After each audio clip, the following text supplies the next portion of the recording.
Yeah, we're live. Right, perfect. Right, welcome back to Red Devils TV. I'm here with Ethan. You might have seen him on the channel if you've watched our previous Newcastle and United games together. Massive creator on TikTok, doing all Newcastle content as well.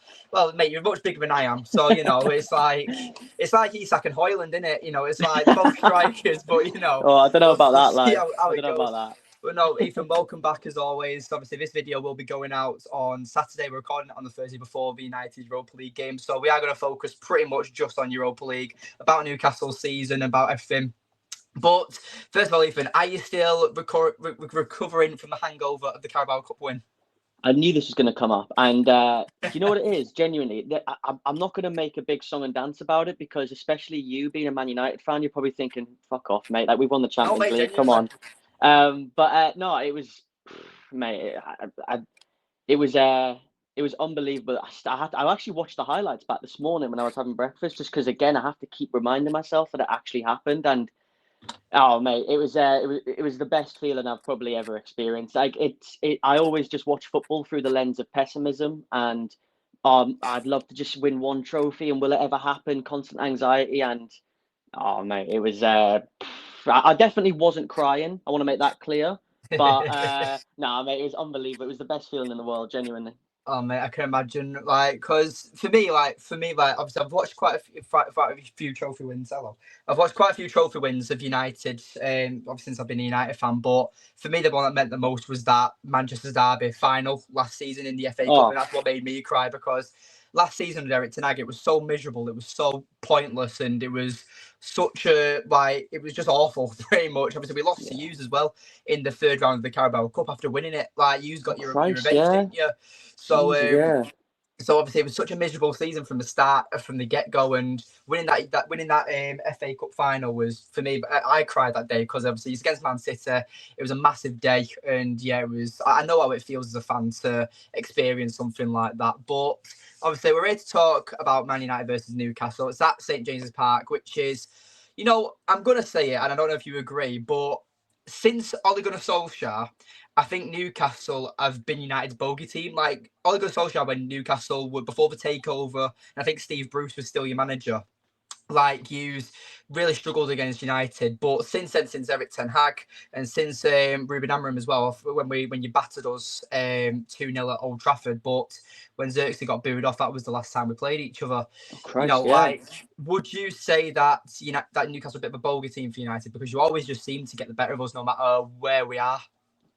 I mean, to be honest, I still to this day, like I know Man United are going, they're not the team that they were when I was growing up and what have you, but I still dread Old Trafford. I dread it because just the history of it, like we haven't got the greatest record there. I know in the last couple of seasons, off the top of my head, I think 22-23 was 0-0.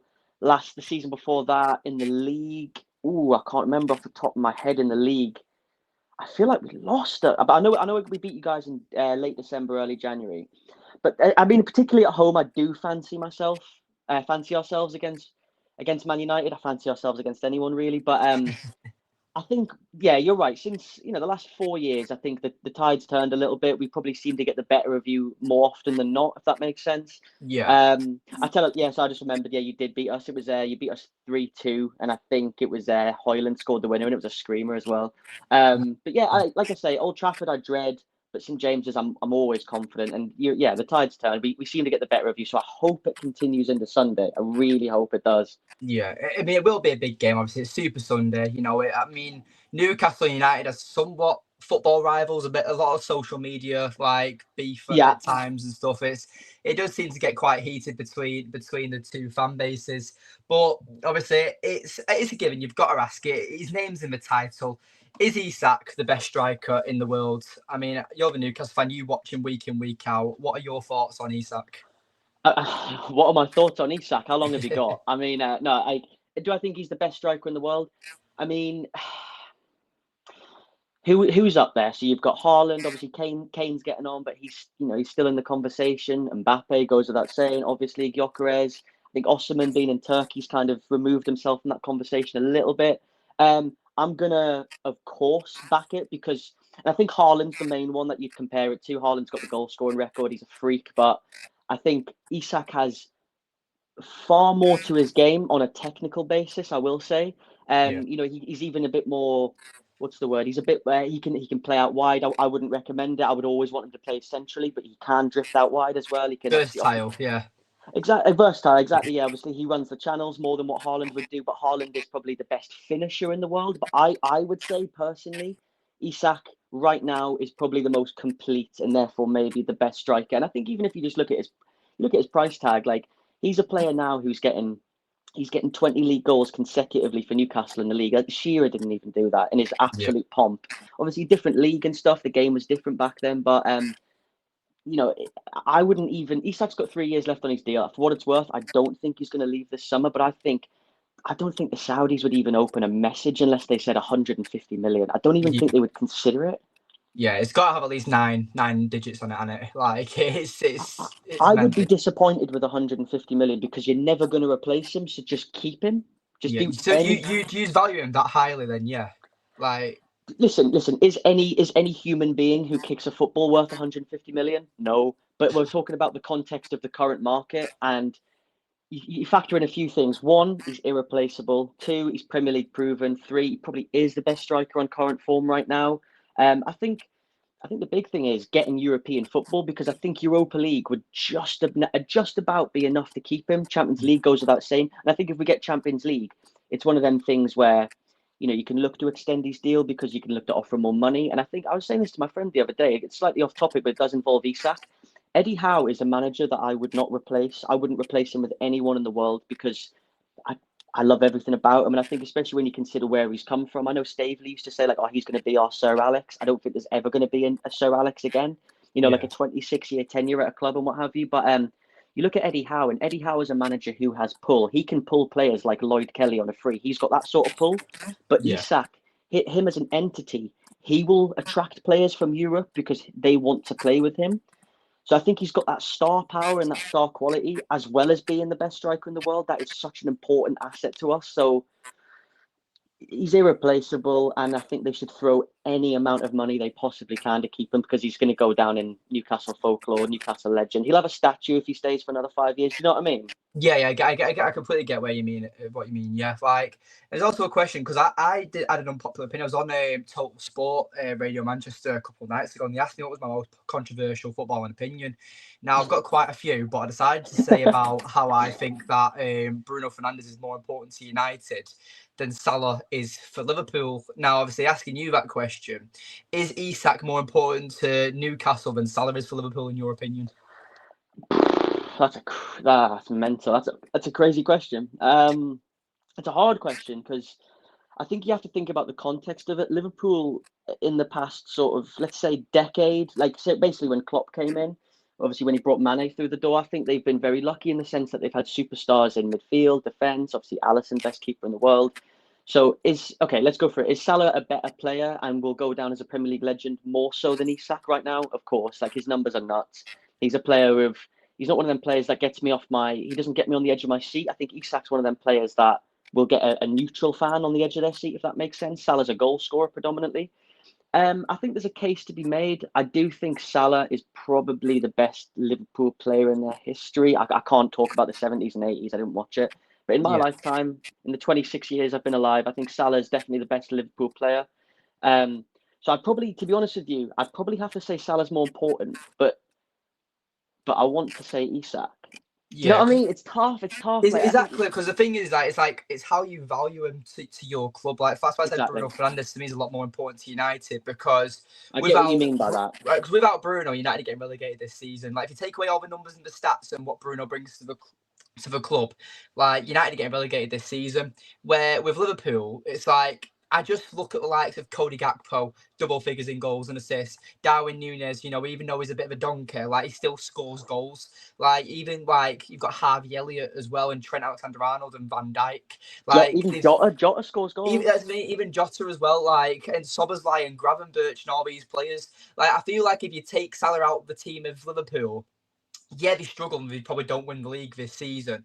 But I still think they've got enough quality to be in around the top four, maybe. Definitely. But United, we've literally, like I said, we are fucking getting relegated without Bruno Fernandes. And that's why I'm saying it. So with Newcastle, like, obviously, like you've obviously had the rise of Anthony Gordon as well, who's always been an exciting prospect for us, but this season he's really kicked on and really shown his worth. And obviously there was a lot of criticism when he first joined Newcastle, wasn't there, by Everton fans and stuff. But by me as well, by the way. I was sort of on the fence about it, to be honest.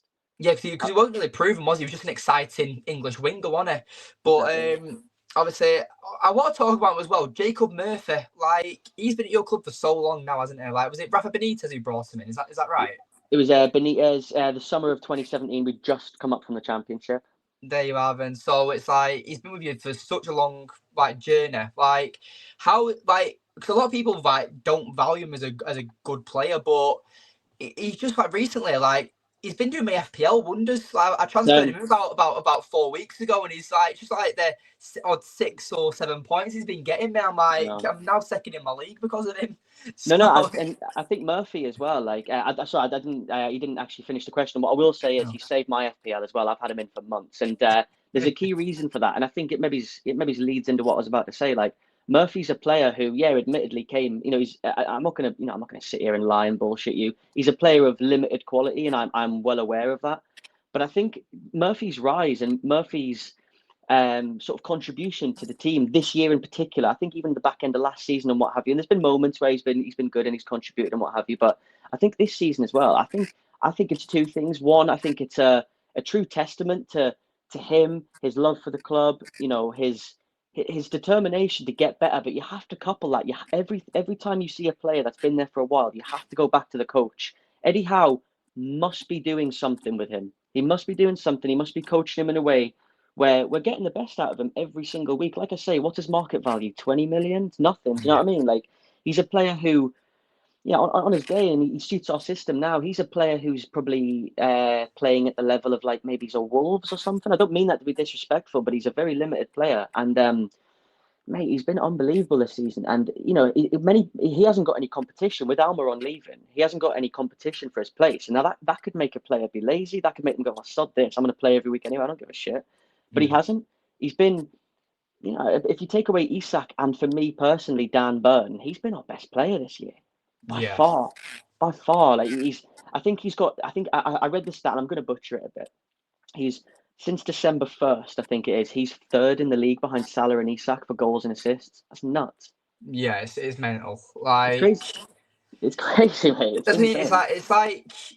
You know what? It's like a sleeper car almost. It's like, I don't know if you want to put a Fiat 500 on the road, and you've got a Ferrari next to it, but then you've got a Fiat 500 with some mad horsepower, and it can just and it's still quick and stuff. It's like, just because it's not seen as a desirable player or car in this case, doesn't mean they're not worth value and they can't bring impact. And obviously, he's a massive indication.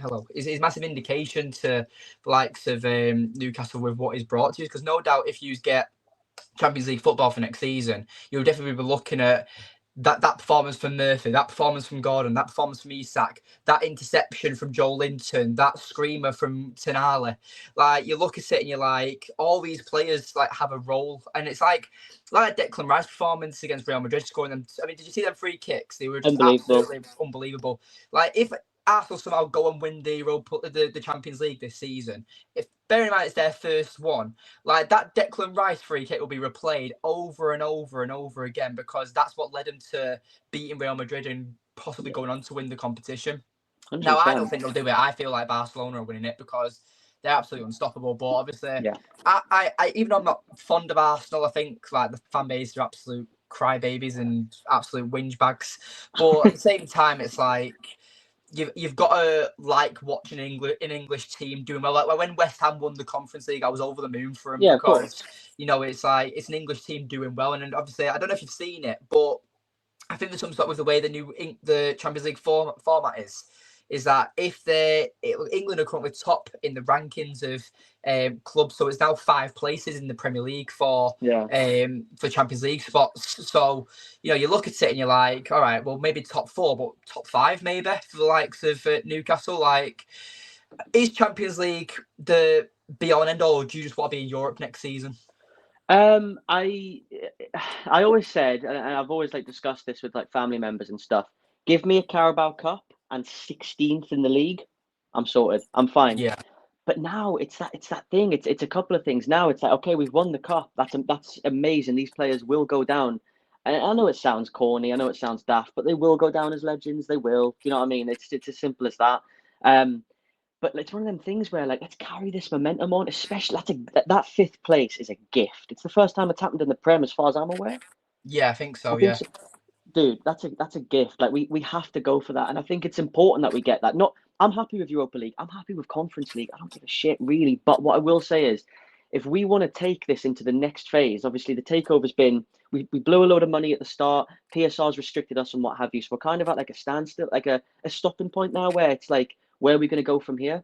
And I think if you want, I don't think Bruno's leaving, but if you want to keep the likes of Bruno, Gordon, Botman, Isak, Tonali, the list goes on. If you want to keep them players, Champions League, it's just going to make you that little bit stronger in them contract negotiations. It's gonna add maybe more value to the player. If people want to come in and throw 80 million at Tonali, you can maybe go, right, maybe it's 90, 95, 100. That's even if you want to listen to them, for example. Yeah. So I just think it's important to move on to this next phase of Newcastle. I think it's important to keep players. I don't think it's the be all and end all, but I'd be lying to you if I'm not like checking Aston Villa's results on a 3 p.m. or, you know what I mean? Like Yeah. it's very congested. Like when you guys took points off City the other day, I couldn't get in. Just because this is a real good opportunity. Are we better than Chelsea? I believe so. Are we better than Man City this season? Yeah. This season. Eh, this season probably. Are we You've better only than won a Villa? trophy, so you know you're doing better than they are. No, So exactly. No, but I think obviously City, it's an anomaly in and of itself. City are yeah. unbelievable, of course, but I think this season, I think we can. So realistically, I'd be disappointed a little bit if we didn't, because I think it's there for the taking.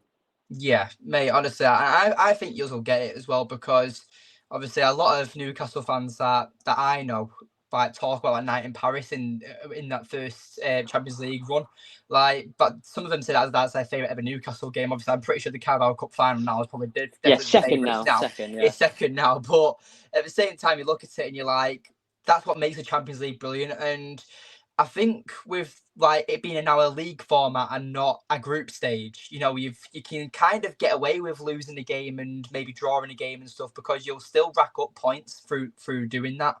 So, and with that previous experience and more time together, like I think this season, you not being in Europe as a whole was a brilliant reset on Eddie Howe's behalf because you got to focus on the league, you got to focus on the Carabao Cup, and you've become probably one of the best teams in the league. I'd say, especially this season. Like, if you Don't just get me wrong, it was a slow start. It was a no, yeah, you slow didn't start. start great at all. You didn't have a great start, but this is what I'm talking about. You capitalized. You looked over, like obviously your form just clicked, and you went on that run, and that's why I can see teams like Newcastle and City when you're there. Like you can never count them out because you can go on that unbeaten 8-10 games sometimes, and that just changes the whole outcome of your season. And with It does. United, That's bang on. That is bang on. That, yeah. so it's like with United, obviously we've. I don't know if you even know this stat. United have failed to consistently win back-to-back games in the Premier League this season. We haven't won 2 games in a row in the Premier League. It's either been a win, a loss, or a draw and a loss, or a draw and a win, or something like that. We haven't won a consecutive Premier League games this season. Like it's been horror. That's insane. And do you know what it is? Obviously I love talking about Newcastle. I could talk about it all day, but I want to ask you, like, it's changing now. It's changing this season, even before the cup. I've always been a very pessimistic fan, but like from your perspective right now, I'm not going to sit here and say like, oh, what, like, how do you sort this mess out? Because the owners in charge don't even know what they're doing by the looks of it. But what I'll ask you is, has two things. One, has this been the most depressing season as a Man United fan? And when did you, if you did at all, when did you give up hope and go, nah, I'm done. This season's done. Was there a moment? There is a moment, and is this the most miserable season? Probably, but at the same time, this is the first season I've had as a season ticket holder, so it's just shit start of the season, to be honest, to have a Really? season ticket. So the fact that I've been able to go on the days out and enjoy the games at Old Trafford, that's what's made it less depressing, you could say. Because Yeah. I'm always up, because I'm signed to Stretford End as well, so it's like Nice. you're up for the atmosphere is still top no matter what, and for me it was the West Ham game where Eric Ten Hag's last game where I mean, the video's on there on my channel where I went absolutely batshit crazy, and that's when I was 10 ag out, and literally that was the last game, like where it was. So I said 10 ag out literally the day before we got sacked. So a lot of people jumped shit before I did, but that was when my fuse snapped and I was just done with it. So like And that's mid-October. that's what I mean. It was like, because I mean that's the thing, mate. Is like, we looked at it. We just won the FA Cup, and Liverpool didn't have a strong summer. Hughes didn't start off great. City didn't have the best summer. Obviously, they brought in some decent players, but I looked at the season. I was like, you know what? We finished 8th, but you know, if we can push for Europe or get 6th and above, that was what my vision was. And when you were just looking at it, and you were like 8th or 9th or 10th, I think we were at that point. I was like, what the fuck's going on? We've spent like nearly 160 million. You've brought in the likes of Mateus De Ligt. You've brought in this Joshua Zirkzee, who at the time was Vegas with an afro. Like, you've got all these players who you thought were going to make a difference, and they hadn't. And the argument was, it was with Erik ten Hag, and you're there like, these are your fucking players, mate. Like, how have you not got them linking up? Where Rashford was out of form, Anthony was still doing fidget spins. Like, I know.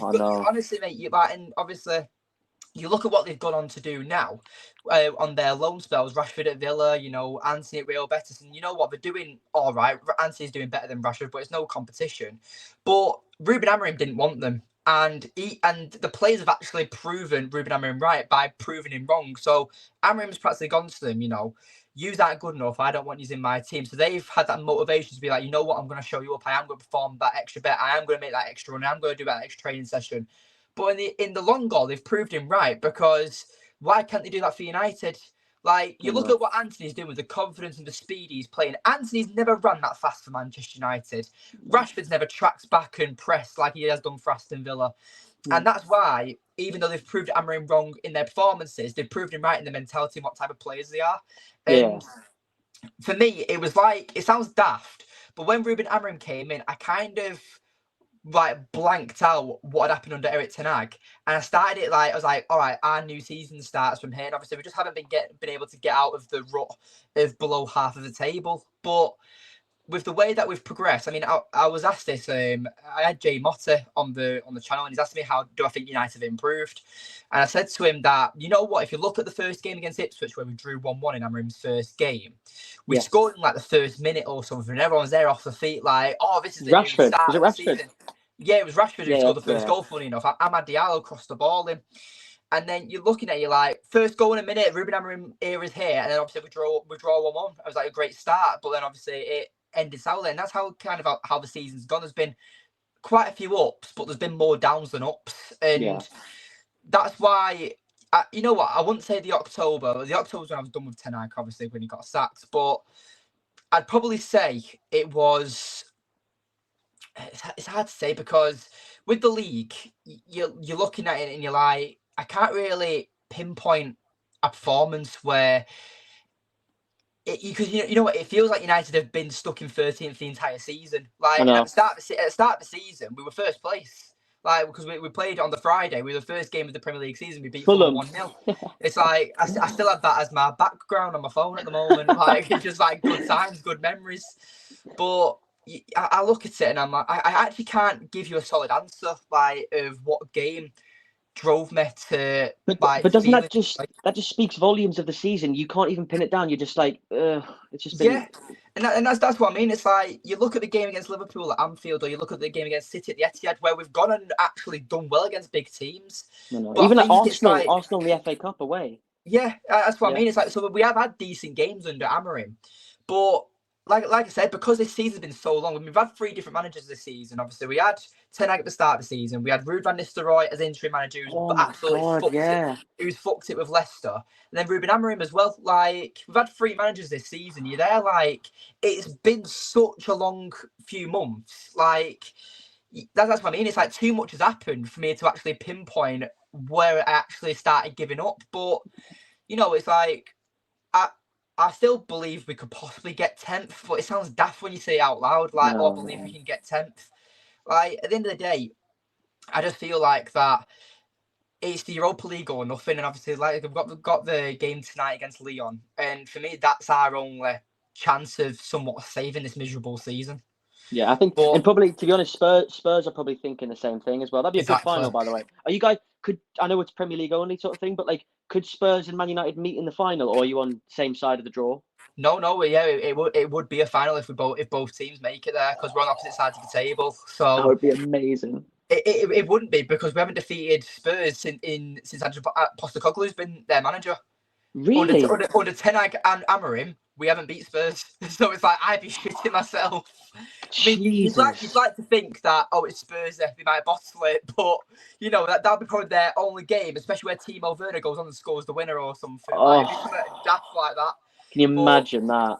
like, United have got a much harder run than the likes of Spurs, because Spurs have got Frankfurt, and then I can't remember who was on the other side of their table. I think it might be Rangers or something. I'm not too sure. But then United have got Lyon tonight, and then I think it'll be Athletic Bilbao in the next game if we go through, which they've got Nico Williams, they've got Inaki Williams, they've got so many decent players. Like, United have got a much harder run. But, like Amram's been saying, one game at a time, we'll see how it goes. But for me, you should be thinking ahead. You should be thinking, all right, if we beat Lyon, who's next, or who's where, and who we'll face and stuff. But, he's a man, he can do what he wants. Yeah, I mean, listen, he can. It's one of them things as well where, like, you probably the league's done. You ain't going to get relegated. You ain't going to get Conference League or seventh place. But throw everything at the Europa League, and do you know what? It might even be a blessing in disguise that you've got no European football next season. Do you know what I mean? It could be, and that's the thing. It's like, and the way I look at it is that, because you've got a lot of the older Reds, my dad especially, where he's there, like, United have to be in Europe, and I'm there like, based on what? Like, really, what gives us that right?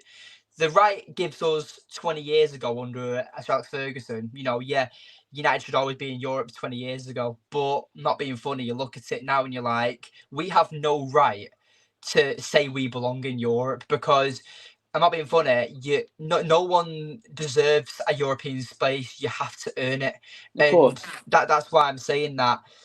If United get into the Champions League because of winning the Europa League, it's because we've earned it, not because we're Manchester United. Like, this is the most we're Manchester United team I've ever seen in my fucking life. Yeah, and I was going to say as well, like, even the FA Cup last season, obviously you guys won it and took Conference League off us. But obviously now I can look at it and go, right, I'm actually glad that happened. But like, I was having a conversation with my dad, and I was like, I can't believe it, the bastards won the FA Cup. We're out of Europe, and he goes, well, we should. He said, my dad literally said, he goes, well, let's be honest, we should have done more to get sixth place and guarantee it, and he's right. Yeah, exactly. Like obviously, it's always frustrating when someone gets snagged at you in the last second, but at the same time, you're like, you win it for a reason, or you're in it for a reason. And obviously, like, if you wanted to, like last season, for example, you would have either got sixth place or gone, maybe possibly win the Carabao Cup or FA Cup last season. Like, obviously, everything happens for a reason. But obviously, this season, going back to it, that if United get Champions League football, there could be a possibility of 6 English teams being in the Champions League next season, that's crazy. It's mental. So, but anyway, I think we've gone off a bit of a tangent here, man. We need to start focusing on the game against Sunday. But no, obviously, it's a segment we always do. It's the combined 11. Now, I'm pretty sure I could probably argue maybe 1 or 2 United players in this starting 11, but we'll start off. What formation is it? How plays it? 4-3-3 or is it 4-2-3-1? 4-3-3. Right, we'll do 4-3-3 then, because obviously I'm not expecting to fit Newcastle players in a 3-4-3. Like, we've got to go for it. Obviously, for me, like, for goalkeeper, I'm not even going to say, I'm not going to bother. I'm going to say Dubravka. I would have said the same thing. Yeah. Nick Pope obviously is the starting goalkeeper for you, but I think Dubravka's been class views this season.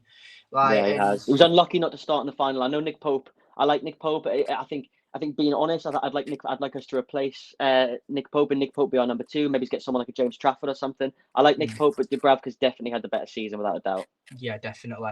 Right back, I mean, you could throw in Mazraoui. I mean, he has been very, very consistent for United this season. He only cost us 15 million euros, and he's not actually. If you look at FootMob, I think he's had 1 below 7 out of 10 rating in really? I think it's like 30 odd games now that he's played for us. It's like, I think he has been Mr. But definitely. But do you know what I will say is, like, part of me does what I think. Obviously, I love Livramento, and part of me wants to throw his name forward. and this is probably maybe an unpopular opinion, but I actually prefer him at left back. I think he offers more. He cuts inside. He can offer that support up and down the wing. I think I prefer. So if you want to throw Mazraoui in, I'm not asked. I'm fine with that, really, to be honest. I'll take every player we can get, to be honest, mate. So, because centre backs is where it gets a bit dodgy. I mean, my options would be De Ligt and Dan Burn, because I'm not really seeing much of Shah and Botman. I believe they've had quite a few injuries this season, haven't they? Botman's played, let's say, 6 games this season, so he's out of it, to be fair. Yeah. But I think I'll definitely throw Dan Burn in. Like I said, I think he's been maybe our best player this season. Shah has been in good form these last 2 months, but I remember the form he was in before Christmas, and it was dog shit. And I don't mean to be disrespectful, but he was. And I'll be honest, I don't like De Ligt. I don't think he's great. I'll argue Shah, but again, if you want to throw De Ligt in. It's only because with De Ligt is that, like, at the start of the season he wasn't doing too well, but then over probably like since I'd say end of November, he's really stepped up as that like starting centre back for us. And obviously, while he's been out injured for these last 2 games, he's been a massive miss. You can tell with the more organisation of the back line, like the communication from Maguire is very, very limited. And with De Ligt, like you can see that he kind of keeps the shape and keeps the line how Ruben Amorim wants. And obviously, like I said, I watch the games, and obviously you'll look at Newcastle a lot more than you do any other team, and obviously you'll know certain things that happen that other fans won't notice, or other fans maybe turn a bit of a blind eye to. And obviously with De Ligt, I have this argument with anyone. I think like that he's been our best signing this season. He cost us only 40 million, and for the way that he's transformed our back line, he's been brilliant for us, in my personal opinion. No, that's fine. And like I say, like I love Fabian Shaw. I think he cost 3 million, which is nuts. Yeah. He's been there a while. A lot of respect for the guy, of course, but I don't think it's been his greatest season, and I'm willing to trust your word on De Ligt, because I don't watch Man United an awful lot, I'll be honest, but you'll know them a lot more than me, so I'm happy to put De Ligt in. I mean, if Shah scored that halfway line goal, maybe we would give it him. So it's like... I definitely would have given it to him. But left back, I'll let you take it. You can have Livramento, Lewis Hall. There's no one United can throw in here. I think it has to be Lewis Hall, and I think Lewis Hall honestly, like last season, really struggled for minutes, wasn't starting many games. It just seemed like Eddie Howe didn't trust him. Lewis Hall, a midfielder as well, like for Chelsea. I think in his youth days, I think he's only 19, 20 now, but I think when he was like 17, 18, 16, somewhere like that, he was more like a you know how Zinchenko would slip in the midfield somehow, like for Ukraine. I think it was a similar sort of thing to that. But Lewis Hall, there was a point in the season, maybe he's November to sort of February, just before his injury. I reckon he was probably the first name on the team sheet, genuinely. Yeah. He is an incredible player. He's come on leaps and bounds, and I want him starting at the World Cup next year. Yeah, he does seem like England's best. Like, I mean, as a Newcastle fan, how does it feel that you might be able to say that three of your starting 11 could be England's future? Anthony Gordon, Lewis Hall, and Livramento. Like, to say that you... Like, go on. It's mental. Yeah. It's mental. You got to remember, mate. Like I always remind people to this. Like literally 4 years ago, it was Steve Bruce relegation battle. 4 years ago, like this is insane. And it's always when the season ends that it kind of like it actually calibrates in my mind, and I go, oh shit, yeah, that's actually true. And like even I don't think Dan Burn's going to go to the World Cup next year. I think the minute his his England debut. It was quite poetic that it was just after the Carabao Cup and what have you, and that's amazing. But like Anthony Gordon for me has to start at the World Cup. If you want to throw Phil Foden on the left and waste his talent, you can do, but it's a waste of time. We all know it. So I think Anthony Gordon has to start. Livramento, a little bit different. I think he would start a Trent or a Reece James maybe. But I think Lewis Hall and Anthony Gordon, I think that's a Newcastle left wing for England now, genuinely. Yeah, definitely. And obviously, you might even look at it with the way Tuchel plays dynamic football from how we saw again when he was at Chelsea and stuff. But you look at it and you're like, if you've got 2 players from the same club who are playing in the international team, that chemistry is already there. Like, exactly. You know what I mean? They'll be very comfortable with each other. And obviously, that's always been a bit of an issue with international players, where they go on international break and they have to get back into form, into the club form and stuff like that.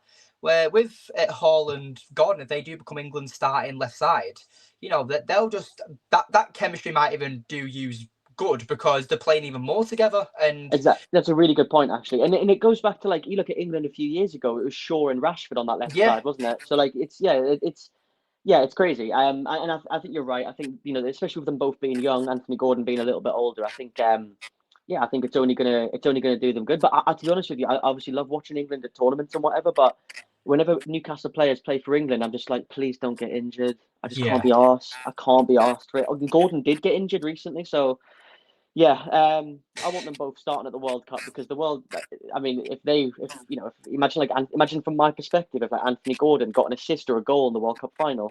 yeah. Fucking hell, You're nuts. loving it, aren't you? No, of course, of course. Midfield three is where it gets interesting. I mean, obviously, I have to throw in Bruno Fernandes. I understand. I get that. But Yeah. it's like, I mean, your midfield three has been the best this season. Honestly, Do you like, think?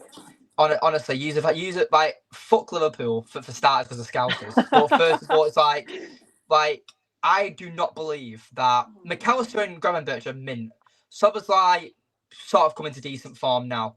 But Tonali, Bruno G, and Joelinton this season have been probably the best midfield three since Xavi, Iniesta, and fucking Busquets. Like, and I'm not Wow, even, I thought it would be like, me saying them sort of things, but I didn't even honestly, ask mate, you. like, I've watched Newcastle a few times this season. It's just like every time I've watched them, they've had a mint performance, no matter what, like 8s or 9s out of 10s, all three of them.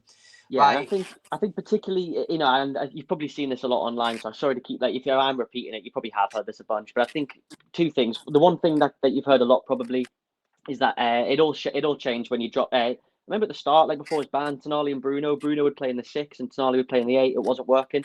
He literally switched it for one game and he hasn't changed it since. Tonali for me has arguably been our most consistent player. Obviously, you can look to players like Isak, even if they don't score, they do contribute with their movement. They're a nuisance for defenses. He's a nuisance for defenses. He's a handful and what have you.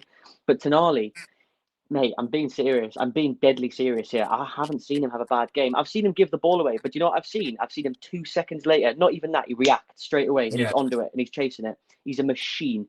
And you look at like the midfield just generally. I think it's got the perfect dynamic because you've got Tonali who's just going to sit there. He's an engine. He can bomb forward if he needs to. He's sitting in the 6th position, but he'll cover the whole midfield essentially. He'll go to either wing. He can drift either wing. He can join in with the attacks. Bruno G's just. I don't even know. I literally don't even know what to say about that guy. I think he's got more or less everything in his locker other than pace, and he doesn't even need it. And then you look at Joelinton as well. Joelinton's a very technically gifted player, but he's that bruiser. He's that guy who's just going to put a tackle in. He's physical. He can hold the ball. He can take it on the half turn and just shift someone. The midfield is perfect. Yeah. But if you want to throw Bruno Fernandes in, if I had to take someone out, I would take Joelinton in because I understand your point about Bruno Fernandes. But I'm going to push for Joelinton. It's up to you. Yeah. Well, this is what I was going to say. Like, we spoke about Jacob Murphy before. I was going to try and throw in Bruno Fernandes at right wing and let you have your midfield three. I would rather have Murphy on the wing and take Joelinton out. Right, we'll Genuinely. do that. We'll take Joelinton out then. Okay. Because now I'm going to throw in Amad Diallo against Jacob Murphy. That's a fair point. Fair point. Do you know what? So I hear you. I hear you. And he's injured at the minute, right? He is injured at the minute, yeah. Yeah, like, I mean, that's good news for us. But yeah, and I should hate this guy, ex-Mackham and whatever, of course. But like, I appreciate a good player when I see one. Like, I should hate him. He's a Man United player and he's ex-Sunderland. I should fucking hate this guy. Yeah, that's true. Yeah, he's a pleasure to watch. Again, I understand, and I think I've been lenient. I'm gonna push for Jacob Murphy on that one. I'll let you have it because Amad Diallo has been mint for us this season, but he has been out now for I think it's about 6 weeks now already. Like, is it really? Yeah, like, so we were told, I think about 4 weeks ago now, actually, but we were told he was out for the season, but the club have been teasing us, and he's back in the gym. His recovery has sped through, and he's reacted for surgery really well, so he actually might be back towards the end of the season. So if United do get further into the Europa League, he could be there in around the semi-finals or the final, which would be mental for someone like us, because obviously this season, after Bruno Fernandes, the only other player who's been putting up goals and assists is Amad Diallo. And yeah, it's always class when a player's back early from an injury. Yeah, exactly. Class. So no, but I'll let you have Murphy because, like I said before with the car analogy, that he's not the shiniest toy, but you can like you can't argue what he actually offers the team. He's Mr. Reliable. Like, don't get me wrong, he has his moments. He has moments where he gives the ball away, or he fades in games, or his passing's not on it. And normally that's a good quality of his game. But I think when you actually consider the fact that he's 30 years old, he's in the twilight years of his career. He's a limited player anyway. I'd be impossible for me to ask any more of him this season. Yeah, no, I get it, and that's the thing. It's like you said, it's like you don't know what Eddie Howe's done to him, but it's no matter what, he's getting the best out of him, which shows great signs of a great manager. Exactly, and he did it. He did it with Almiron a couple of years ago as well. Do you know what I mean? So he's proven he can. Look at Joe Linton. Do you know what I mean? Like he's a coach. He's not a manager. He genuinely improves players, and yeah, I think Murphy's sort of form this season. It's a testament to Eddie Howe for sure. Yeah, definitely. I mean, I don't know why we're talking about front threes there, because it's just using it. It's a clean sweep. It's Isak and Gordon in it. Like, I can't throw in Rasmus Højlund because he's had more hot dinners than goals recently. Like, I've been disappointed with him though, because I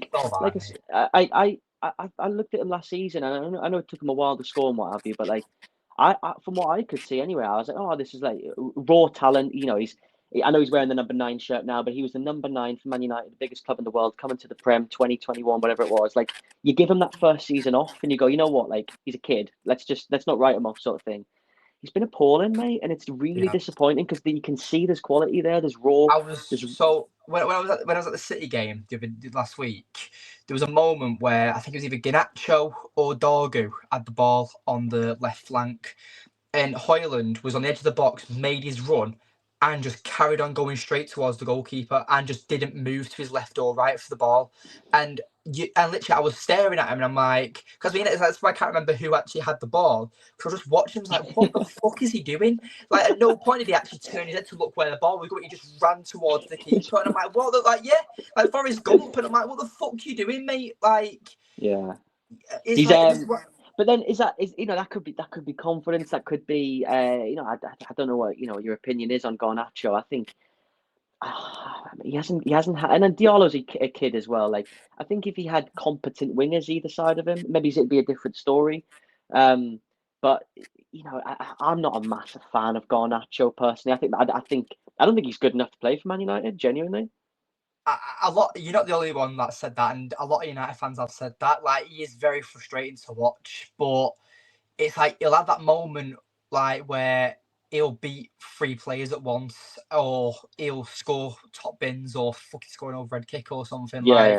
He's got that in his locker, but it's his decision making. Like, for me, he's got the talent. It's his decision making which has made him almost digress this season, because and he's still young though. He's still young. Exactly. He's only 20, and that's why I'm so like calm with him, because even though it's frustrating to watch, like, my granddad compares him to Nani. Like, when Nani came into the league, he thought he was Ronaldo, wanted to impress everybody. He described Garnacho as that. Like, and I loved Nani when I was growing up, because I mean, when I was like I think I was like 6 or 7 years old when I saw a player doing a backflip after scoring a screamer. I was there like, oh my God, you are mint. Like, and they wear the same number, though, don't they? Both got 17 on the back. Is that right? I think so, yeah. So, it's like, you look at it and you're like, but obviously they're both players who want to be like Ronaldo, but are just far from it when it comes to levels and consistency. Yeah, but then we shouldn't be, and it is what you're right though. Like, obviously the crop of players that are coming through now, their idols are going to be Messi and Ronaldo, the players we watched when we grew up, because they're the same age as us and what have you. But like, Garnacho, to me, like, I feel like 2 things. One, I feel like if he doesn't start, if he doesn't start being more sort of clinical in front of goal, and I think physically he's very weak as well, which is it's. You don't necessarily have to be strong as a winger necessarily. He's not suited to the Prem, because that's exactly what I was going to say. Yeah, because you look at Alanga, right? And Alanga, when he left United, had his pace, but wasn't built or very like confident in front of goal. But he had that pace, that attribute that's made him stand out. Garnacho's more technical than pace. Like, you've got who was it now? There was a really slow centre back who we played a few weeks ago, where they just caught up to him, and they're like, listen, I know FIFA's not everything, but he has a fucking card of 47 pace, and you've got like 80 odds. Like, he should not be catching you.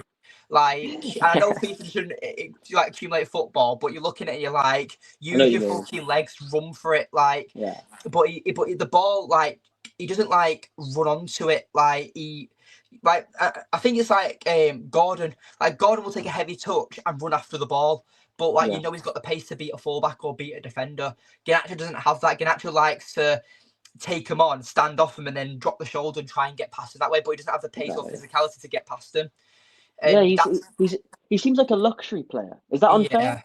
Yeah, I don't know. that's the thing. It's like he's got a good name as well, and that's what I mean. It's like if he was called, let's say, I don't know, Alex Andy Gordon. Gregory.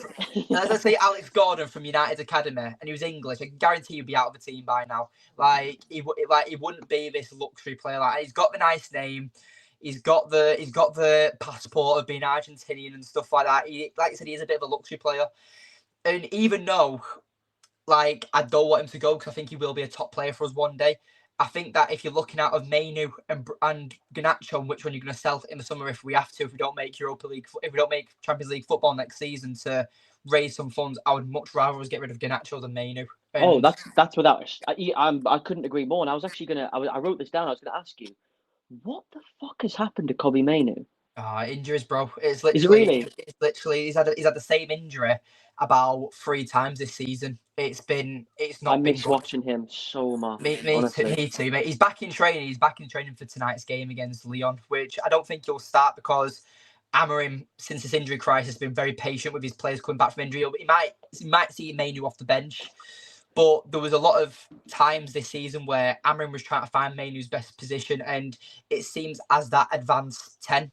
Yeah. And you're looking at it and you're like, it was so unbalanced because you'd have Garnacho, who's technically a winger, playing as a 10, but then you had Mainu as a midfielder who would keep the shape and know what to do. And it's like you'd have one player on the left flank or on the far right flank and one at the edge of the box. And it was like the balance was just off it completely. Yeah. So I feel like if Amorim's going to move forward by putting Mainu in that advanced 10 once he's back from fitness, back from his injury, you've got to play Bruno Fernandes or Xerxes next to him, 2 players who are going to like connect properly, because Mainu's a top talent, and you know it's been a shame this season, but it's a bit like Pedri for Barcelona. Like he played that season where he played like 50 or 60 games in a season, then the following season he was fucking knackered and he was just ruined with injuries. And I feel like the same's going to happen with Mainu, where this season you thought his development was just going to skyrocket even more, but not to say that it's kind of just maintained. He's not improved, he's not digressed, but still young.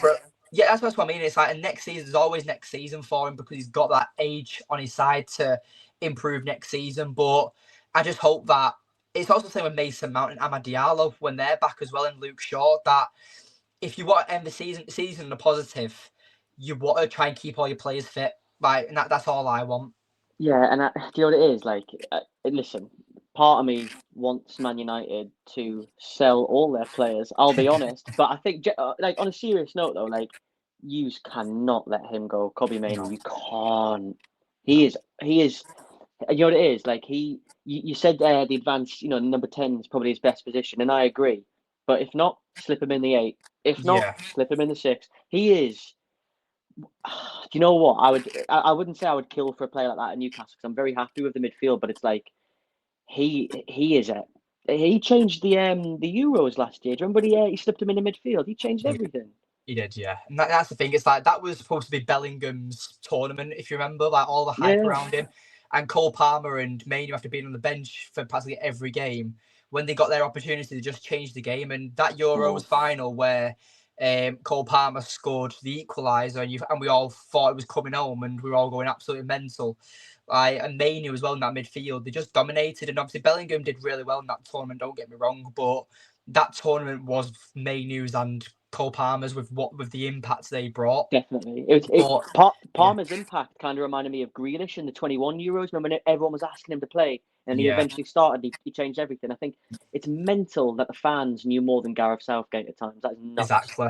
And that's the thing. It's like, it is funny when, like, I do love it. Like, I say it to my girlfriend all the time. Like, she's like, "Oh, what's the best feeling in the world?" And like, she's thinking about I'm saying, "Oh, with you and stuff." But I mean, like, When we hold hands. that's what I mean. But it's like, for me, one of the best feelings in the world is when you're a football fan and you're there saying something like to your dad or your granddad or something, and then the commentator says it, or the manager goes and does it in the next game or something. You're there like, I've fucking been saying this for ages. Exactly. Like there's nothing, like, you can't stroke a man's ego more if they get like something right when it comes to football and opinion. Like there's nothing else like it in the world.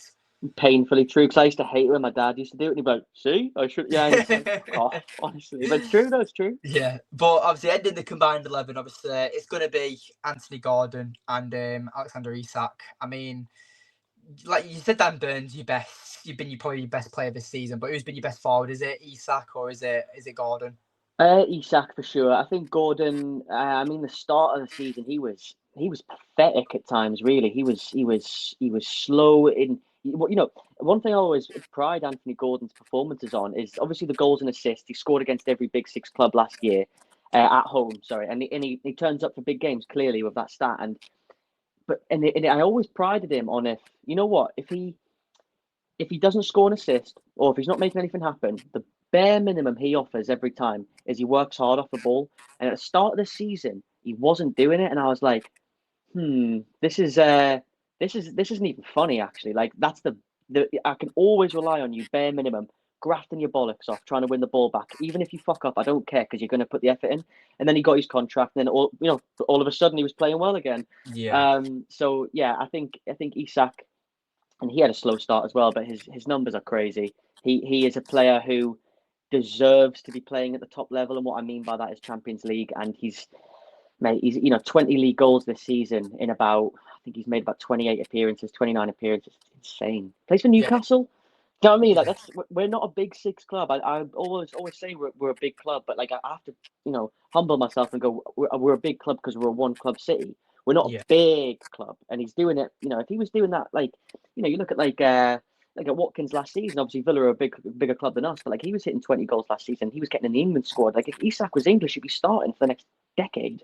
Absolutely, yeah. So and that's the thing. Did you not think when certain players have got like a weird nationality, like it happens to Salah as well, like because he's Egyptian and stuff. Haaland? I feel like if they had it's like going back to Garnacho with him being like almost like a glory signing almost, or like a luxury player.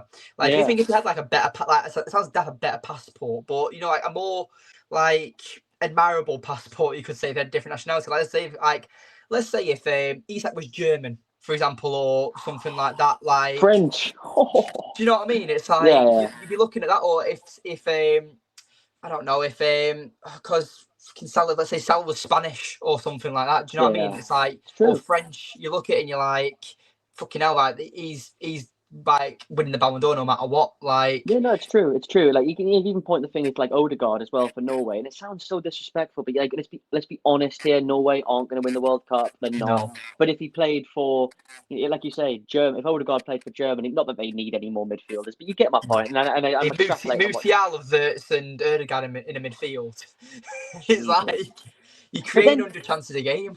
Exactly. So yeah, I understand what you're saying. I think if it wasn't for Liverpool winning the league and Forest being kind of ridiculous this season, I sincerely believe Isak would be up there for PFA Player of the Year. I think he'd be up there personally. Yeah, mate, I agree. But Isak's had a phenomenal season. But yeah, obviously we're running in for nearly an hour now. But but it's just had a great conversation.